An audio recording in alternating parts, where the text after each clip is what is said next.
Time now for sports on 104.7 The Cave. Here's Ned Reynolds. Mike, the intern, Ned Reynolds, in the studio on a Tuesday morning. Kind of a bittersweet day today. The regular season of baseball is over for some, but for some, the second season starts in the postseason. And what kind of action do we have starting today, my man? We have 4 games today, and the 12 teams are involved in this competition right now. Unfortunately, none of them from Missouri. They ain't from Missouri. This is so totally out of context. The Cardinals are always in these playoffs, always. Royals have been, but neither one this year, and both of them, last place. Anyway, that's beside the point. No need in lamenting over spilled milk and what's happened. First game today, the Texas Rangers and the Tampa Bay Rays. All these games will be in Tampa. As a matter of fact, the home team is home for all 3 games. Starts at 2 o'clock. Then the Toronto Blue Jays visit the Minnesota Twins. That's at 3:30. In the National League, Arizona Diamondbacks play at Milwaukee against the Brewers. That's at 6 o'clock. And the Miami Marlins take the field in Philadelphia at 7 o'clock to play the Phillies. Those 4 teams all play again tomorrow. And then if it's 2-0, of course it's all over.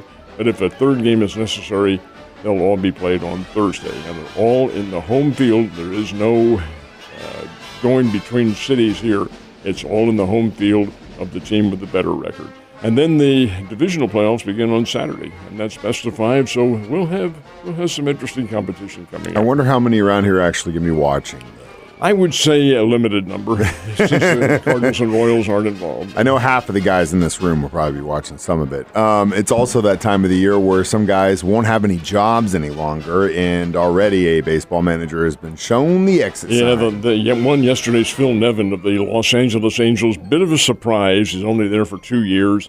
And the Angels, well, they just simply, even with the superstar, Shohei Ohtani, and with Mike Trout on the team, unable to get above 500. Matter of fact, they were about 10 games below 500. And Phil Nevin, after 2 years, shown the door. In fact, he was 70-87 this year, 17 games under 500, and 4th last place in the American League. Of course, he didn't have his star player, Trout, for much of the season. And Ohtani, of course, they shut him down toward the end of the year. He becomes a free agent.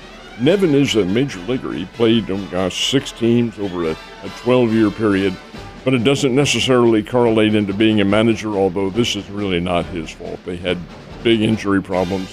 But Artie Moreno in Los Angeles says, hey, I'm sorry, you're out of here. You have fallen on your sword for the team. Now, the others who so far this year have been let go is Gabe Kapler with the San Francisco Giants.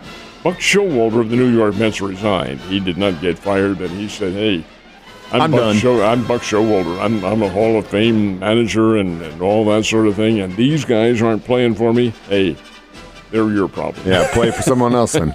Yeah, and it's in his case, he definitely didn't need it. The case of the Angels manager, it's just one of those. It's one of those things where you look at a team and you know that sometimes, especially with baseball, is really, really, really big about this.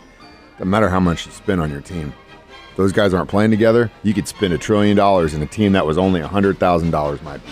All managers and coaches are hired to be fired. That's a really sad thing when you start your first day as a manager for a baseball team. All right, last but not least, I remember right at the season beginning when they started talking about doing the pitch clock stuff, listening to you guys and Ned Talk discuss it at length. Now that we've got all the data in, though, for an entire regular season, did it actually make the games quicker? Certainly did. Major League Baseball games on the average lost 20, not lose, but gained, so to speak, 24 minutes. They're 24 minutes less on the average in each game. They average down to 2 hours, 40 minutes, and that's over an average without the pitch clock of 3 hours and 10 minutes. So this is a really big deal. 24 minutes from last season. And interestingly enough, it also, some of the other rule changes, there are more than 1,000 stolen bases over Major League. That correlates into about one and a quarter per team more than they had been stealing. That's good. You want to see some excitement.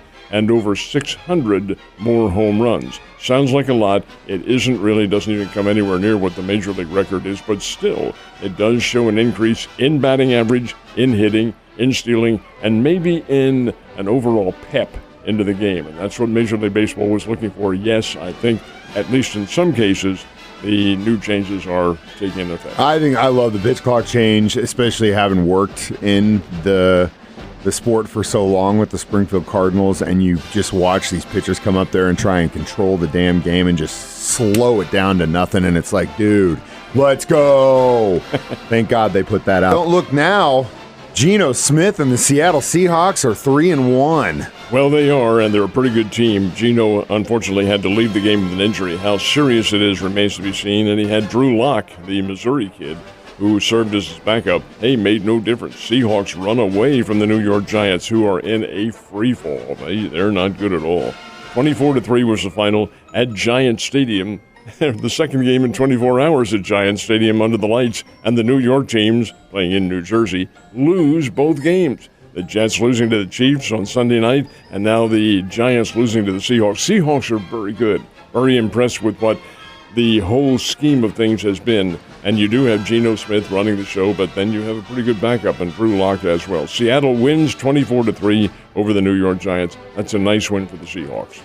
Kind of a little bit dirty hit on that, if you ask me. Sorry, Giants fans, but that's the way it looked like to me. Also, Geno did get to come back in, but at the same time, I wonder what's going to happen down the road with him because he ain't young.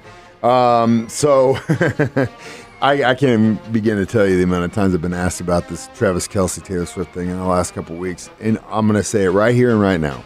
I don't care. It doesn't affect me at all. Their relationship, whether they have one or not, doesn't affect me. I will say this, Swifties, welcome to the team. If you want to be a Chiefs fan, you are more than welcome in the kingdom. You are going to only make us stronger. That being said, there are more people watching these games with her showing up than almost the Super Bowl. Well, I like to think they watched because it was a pretty good game.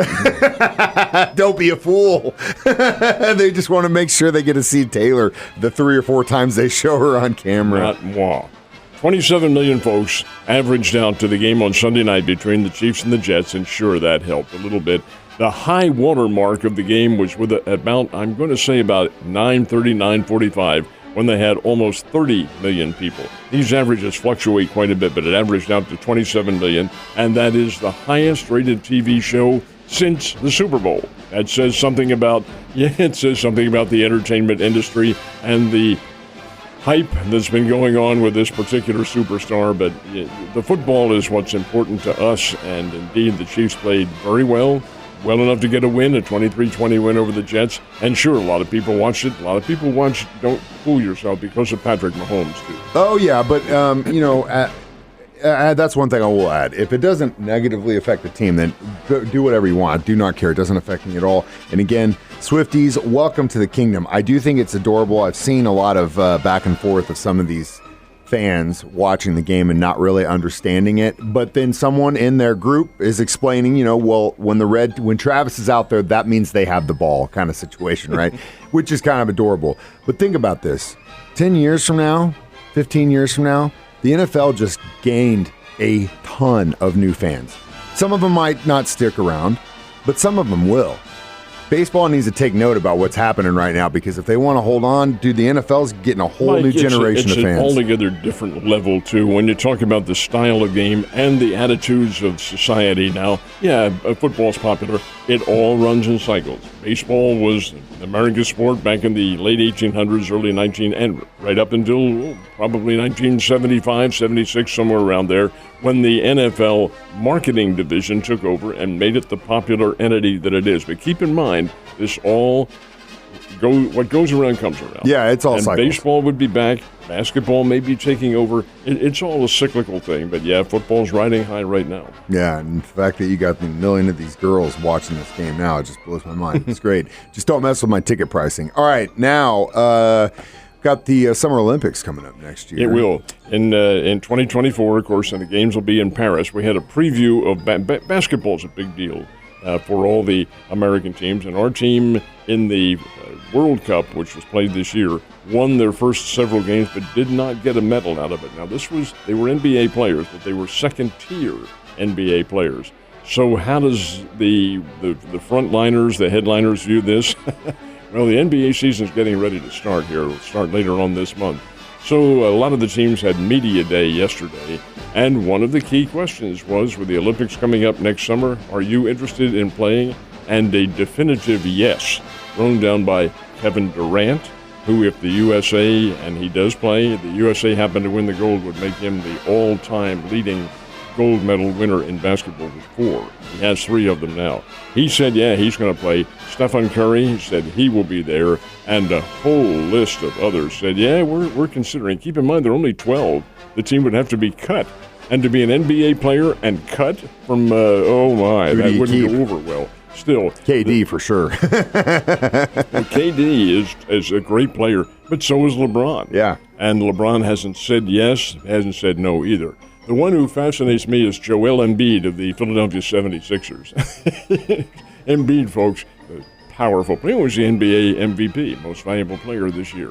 And a star player, big scorer, big rebounder, solid ball player, All-America at Kansas. He played for the USA. But he could also play for Cameroon, his native country, and for France, where he's a citizen. So he says, I'm going to play, but I don't know where. I have a feeling he'll play for the Red, White, and Blue, but we'll see. Fingers crossed. We could definitely use him. Ned, you have a great day.